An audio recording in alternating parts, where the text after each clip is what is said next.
Hello नमस्कार and welcome to study IQ my dear friends. मैं हूं Prashant Mavani. I hope you all are doing good. आज 17 अप्रैल 2020 है, दिन है फ्राइडे। हमारे टेबल के ऊपर है total 6 items. Steps to restart operations. बहुत सारी कंपनीज अपने ऑपरेशंस को फिर से रिस्टार्ट करना चाहती हैं। प्राइम मिनिस्टर ऑफिस को चाहिए डेटा ऑन ले ऑफ्स, यानी कि कितने लोगों की जॉब चली गई ऑर्गेनाइज्ड सेक्टर में, कितने लोगों की सैलरी कट की गई है। तो इसका डेटा जो है वो कलेक्ट किया जा रहा है। चीफ सेक्रेटरीज की एक वीडियो कॉन्फ्रेंस हुई और इसमें ज़्यादातर स्टेट्स ने यह बताया है कि वो अपनी इकोनॉमिक एक्टिविटीज़ को रिस्टार्ट करने के लिए तैयार हैं। G20 की मीटिंग को देखेंगे। फाइनेंस मिनिस्टर ने आईएमएफ को कुछ एडवाइसेस दी हैं, आईएमएफ को कुछ बताया है, तो ये क्या है उसको देखेंगे। और लास्ट में भारत का फूड ग्रेन प्रोडक्शन टारगेट क्या है उसको भी देखेंगे। आगे बढ़े उससे पहले डियर फ्रेंड्स, एक गुड न्यूज़ है। स्टडी आईक्यू का स्मार्ट कोर्स लॉन्च हो चुका है। यूपीएससी की प्रिपरेशन अगर आप कर रहे हैं तो ये आपके लिए एक वन स्टॉप डेस्टिनेशन है। Pre as well as mains examination दोनों को कवर करता है हमारा स्मार्ट कोर्स। और एक सबसे मज़ेदार बात यह है कि ईएमआई भी अवेलेबल हैं। आज के लेक्चर की पीडीएफ को डाउनलोड करने के लिए check out my Telegram channel. Lecture को दूसरे स्टूडेंट्स के साथ शेयर जरूर करें। वीडियो पसंद आता है then hit the like button and please don't forget to subscribe to our YouTube channel. तो 8 जितनी पब्लिकली लिस्टेड कंपनीज जो हैं उन्होंने अपनी तैयारी दिखाई है। उन्होंने ये बताया है कि वो अपने ऑपरेशंस को जल्द से जल्द रिस्टार्ट करना चाहते हैं। एज वी ऑल नो कि लॉकडाउन की वजह से ज़्यादातर कंपनीज जो हैं वो बंद थी, उनके ऑपरेशंस जो हैं वो बंद थे। लेकिन अब ये जो इंडिया की बड़ी बड़ी कंपनीज जो हैं वो अपने ऑपरेशंस को रिस्टार्ट करने की तैयारी में लग चुकी हैं।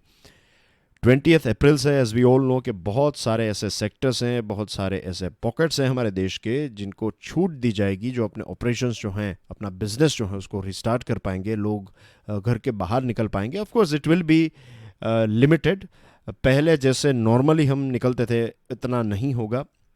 और हमें यह भी पता है, इससे पहले की डिस्कशन में हमने डिस्कस किया था, तो एक चीज़ और याद दिलाना चाहूँगा कि 170 जितने डिस्ट्रिक्ट्स जो हैं हमारे देश में ये हॉटस्पॉट में है, यानी कि रेड जोन में है। तो यहाँ पर तो एक्टिविटीज़ करने की छूट जो है वो नहीं मिलेगी, लेकिन बाकी के जो ग्रीन जोन वाले रीजन है तो वहाँ पर थोड़ी बहुत छूट मिल सकती है। 170 डिस्ट्रिक्ट्स हॉटस्पॉट में हैं। अगर ये बंद रहेंगे तो सप्लाई चेन जो है, हमारी डोमेस्टिक सप्लाई चेन, ये भी फुल्ली ऑपरेशनल नहीं होगी। तो सबसे बड़ा चैलेंज जो ये सारी कंपनीज के सामने है वो यही है कि सप्लाई चेन को कैसे बैक टू नॉर्मल किया जाए, कैसे उसको रिस्टोर किया जाए। क्योंकि लॉकडाउन में हुआ ये है कि जो अपने आपके अलग अलग डीलर्स हैं, आपका रॉ मटेरियल अलग अलग जगहों पर आप रॉ मटेरियल कलेक्ट होता है, फिर कोई एक कंपनी में उसका असेंबल होता है, फिर उनका जो फिनिश्ड प्रोडक्ट है वो आपके लिए एक रॉ मटेरियल ही है। वो एक फॉर एग्जांपल अगर आप, let's say I am just giving you one example, अगर आप कार बना रहे हैं तो टायर हैं, फिर इंजन के बहुत सारे स्पेयर पार्ट्स, ऐसी सारी चीज़ें हैं। तो ये सारी चीज़ें आप खुद नहीं बनाते। बहुत सारी चीज़ें जो हैं वो आप दूसरों से ऑर्डर करते हैं, तो उनके भी सप्लायर्स हैं, उनके भी सप्लायर्स हैं। तो ये पूरी जो सप्लाई चेन है ये जब तक रिस्टोर नहीं होगी तब तक बहुत सारी कंपनीज जो हैं वो अपने ऑपरेशंस को फुलफिल या फिर कंप्लीट नहीं कर पाएगी। तो ये एक सबसे बड़ा चैलेंज उनके सामने है। तो ये चीज़ आपको ध्यान में रखनी है। Then we will talk about data on layoffs and pay cut. सबसे पहले तो मैं ये बता दूं कि प्राइम मिनिस्टर साहब ने जो अपना पहला एड्रेस था, जब लॉकडाउन का उन्होंने एड्रेस किया, उसके बाद की जो उनसे उन्होंने जो एड्रेस किया है देश को, तो उसमें भी प्राइम मिनिस्टर ने बताया है कि जो कंपनीज हैं वो अपने लोगों की सैलरी कट ना करें, गरीबों की मदद करें। जिनके पास पैसे हैं तो वो दूसरे गरीब लोगों का जो खर्च है वो उठाएं। रिमेंबर उन्होंने जो ये 9 दिन थे नवरात्रि के, तो उसके बारे में भी उन्होंने बताया था कि जिन जो कैपेबल हैं वो 9 घरों का खर्च, गरीब घरों का खर्च जो है वो उठाएं और सैलरी कट ना करें, उसके बारे में भी बताया था। और जॉब में से लोगों को निकाले भी नहीं, ये भी बताया था। फिर लेबर मिनिस्ट्री ने भी ये एडवाइजरी इश्यू की थी कि एम्प्लॉयर्स जो हैं वो लोगों की सैलरी कट ना करें और किसी भी व्यक्ति को जॉब में से निकाले नहीं बिकॉज ऑफ दिस लॉकडाउन। अब प्राइम मिनिस्टर ऑफिस जो हैं उन्होंने ये आदेश दिया है ईपीएफओ और ईएसआईसी को, एम्प्लॉयज़ स्टेट इंश्योरेंस कॉरपोरेशन और एम्प्लॉयज़ प्रोविडेंट फंड ऑर्गेनाइजेशन को ये एक डेटा कलेक्ट करने का काम दिया है कि कितनी जॉब लॉसेस हुई है, कितनी सैलरी कट हुई है, पेमेंट में डिले कितने कितने लोगों को हुआ है। तो ये सारा डेटा कलेक्ट करके एक रिपोर्ट तैयार करके ये डेटा जो है वो पीएमओ में जाएगा और उसके बाद इसके ऊपर डिसीजन लिया जाएगा। एक बहुत ही इंपॉर्टेंट फैक्ट आपको ध्यान में रखना है वो ये है कि भारत की जो वर्क फोर्स है, 500 मिलियन जितनी हमारी वर्क फोर्स है, यानी कि इतने लोग जो हैं वो काम कर रहे हैं और इनमें से 10% यानी कि 50 मिलियन लोग जो हैं वो ऑर्गेनाइज्ड सेक्टर में काम करते हैं। तो ये जो डेटा कलेक्शन है ये 500 मिलियन लोगों का नहीं है, लेकिन 50 मिलियन लोगों का डेटा जो है वो कलेक्ट किया जाएगा। तो ये चीज़ आप ध्यान में रखिएगा, राइट। नाउ ऑर्गेनाइज्ड सेक्टर के जो वर्कर्स हैं उनका जो सैलरी अकाउंट है, कितना पैसा उनको मिला, ये सारी चीज़ें जो है वो कलेक्ट की जाएगी by this EPFO and ESIC. इनका टोटल जो रजिस्टर्ड सब्सक्राइबर्स हैं इनके ईपीएफओ के कुछ 60 मिलियन जितने सब्सक्राइबर्स हैं और ईएसआईसी के 30 मिलियन या फिर उससे ज़्यादा हैं। इसमें थोड़ा बहुत ओवरलैप भी है दोनों का, राइट। तो ये भी चीज़ आप ध्यान में रखिएगा। पहला जो रिलीफ पैकेज गवर्नमेंट ने अनाउंस किया था तो उसमें गवर्नमेंट ने ये बताया था कि वे सारे लोग जिनकी सैलरी 15,000 रुपये से कम है या फिर मैक्सिमम जो 15,000 रुपये की कैटेगरी में आते हैं, तो इनको जो 24% सेविंग में रखना पड़ता है, तो ये 3 महीनों के लिए इसका कंट्रीब्यूशन जो है वो गवर्नमेंट करेगी।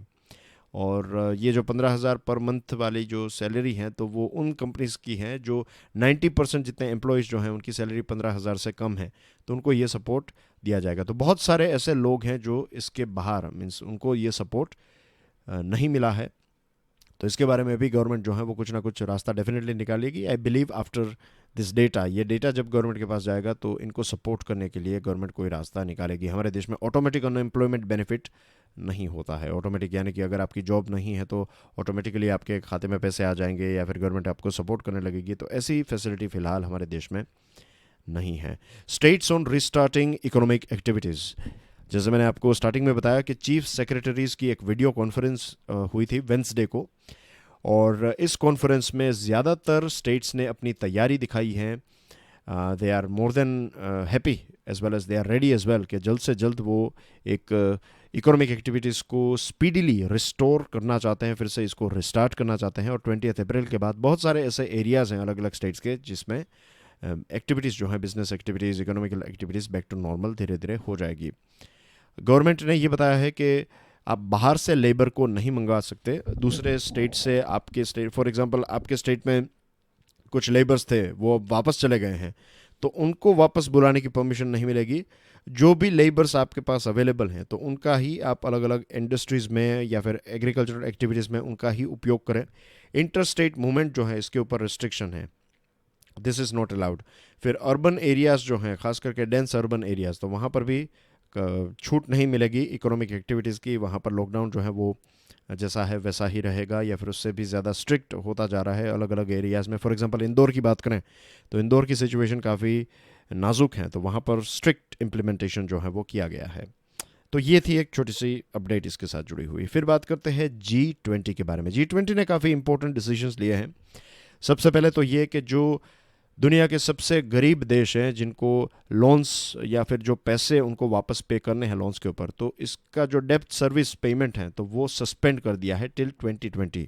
तो इट्स जस्ट लाइक एक जैसे मोराटोरियम जो गवर्नमेंट ने बैंक्स को, आरबीआई ने जो एक 3 महीने का जो मोराटोरियम दिया था, तो इसी प्रकार का एक मोराटोरियम दिया गया है बाय G20। आई होप ये चीज़ आपको अब समझ में आ गई होगी।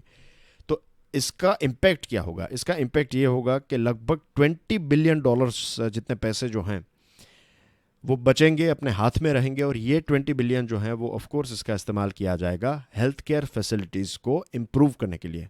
तो ये एक प्रकार से बहुत बड़ा स्टेप लिया है G20 ने, और ये सबसे गरीब जो देश हैं उनके लिए हैं, तो this will help them a lot. इसी के साथ WHO ने जो रिकमेंडेशंस दिए हैं उसको फुल्ली कंप्लाइंट किया जाएगा। इसी के साथ रिकवरी मेजर्स के लिए लोगों को रीस्किल किया जाएगा, उनको ट्रेनिंग दी जाएगी।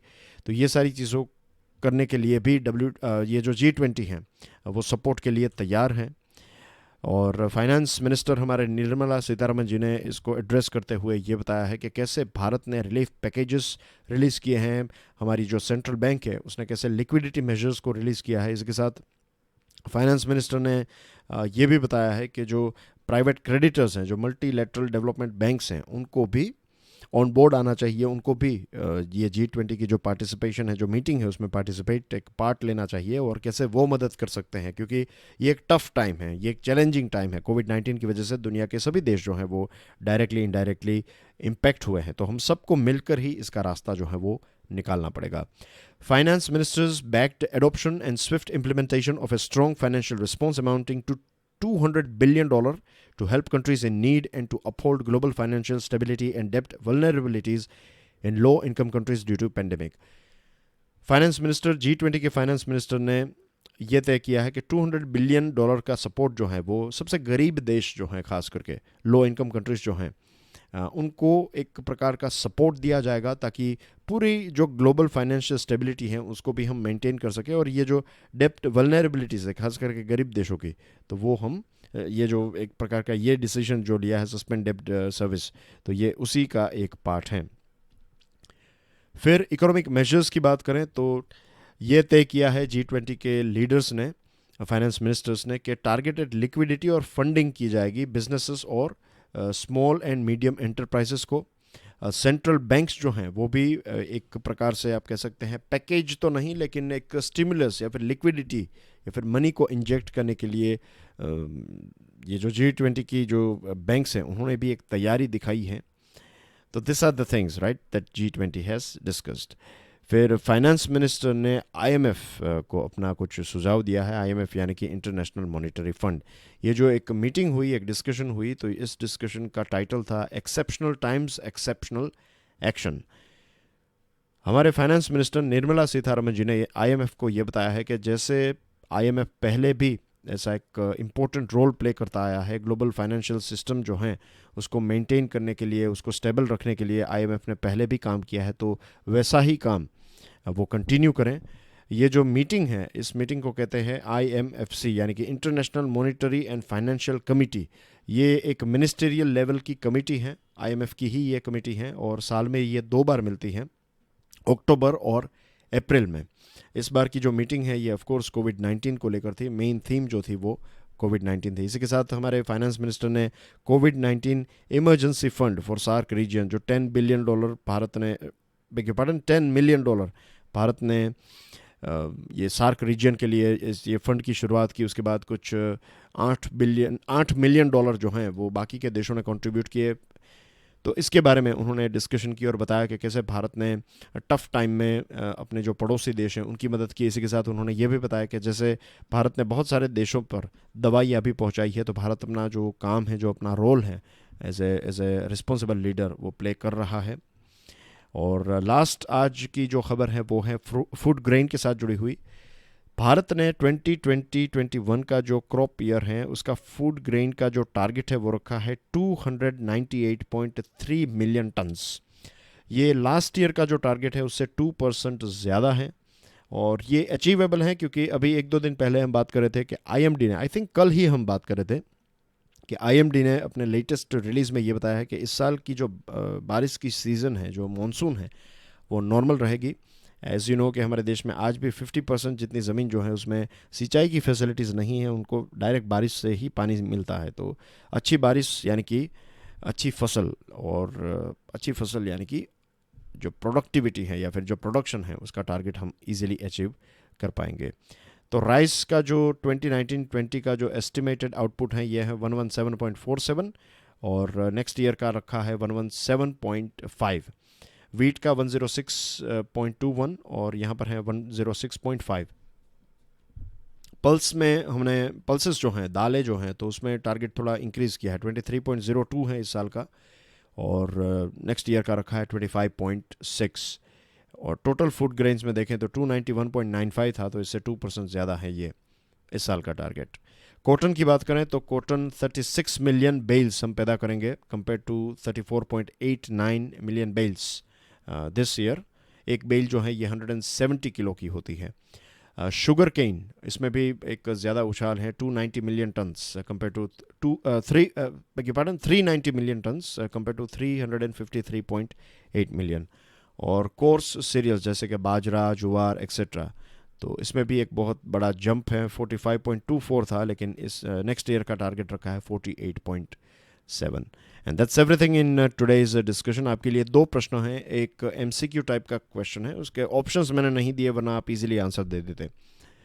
तो दुनिया का सबसे बड़ा कॉटन प्रोड्यूसिंग कंट्री कौन सा है वो बताइए। और दूसरा जो है ये डिस्क्रिप्टिव है, हेलीकॉप्टर मनी का मतलब क्या होता है, ये ब्रीफली एक्सप्लेन कीजिए। आई होप आप सभी जो हैं वो इस क्वेश्चंस के आंसर्स को पार्टिसिपेट मीन्स ये पार्टिसिपेशन में ये जो मैंने प्रश्न पूछे हैं, तो कमेंट सेक्शन में आपके आंसर्स जो हैं वो आप डेफिनेटली डालेंगे, and it is very important. ये आपके लिए भी इम्पोर्टेंट है, यू नो, और आप ही के लिए तो हैं ये। तो प्लीज़ मेक श्योर कि आप इसको एक्टिव, मैं देखता हूँ कि 5-6 हज़ार स्टूडेंट्स वीडियो तो देखते हैं लेकिन आंसर्स बहुत कम स्टूडेंट्स पोस्ट करते हैं। तो ऐसा क्यों हो रहा है, राइट? आप क्या इतना वक्त नहीं निकाल सकते? You should take out this time, you know, ये आपके लिए ही है। आप हेलीकॉप्टर मनी कुछ टाइम पहले मैंने आपको एक्सप्लेन किया था, अब आपको याद है नहीं याद है, तो ये चेक कैसे होगा जब तक आप आंसर लिखेंगे नहीं, isn't it? So that's everything from my side. Thank you very much for watching this video. इस वीडियो को दूसरे स्टूडेंट्स के साथ शेयर ज़रूर करें। God bless you all, stay safe, जय हिंद।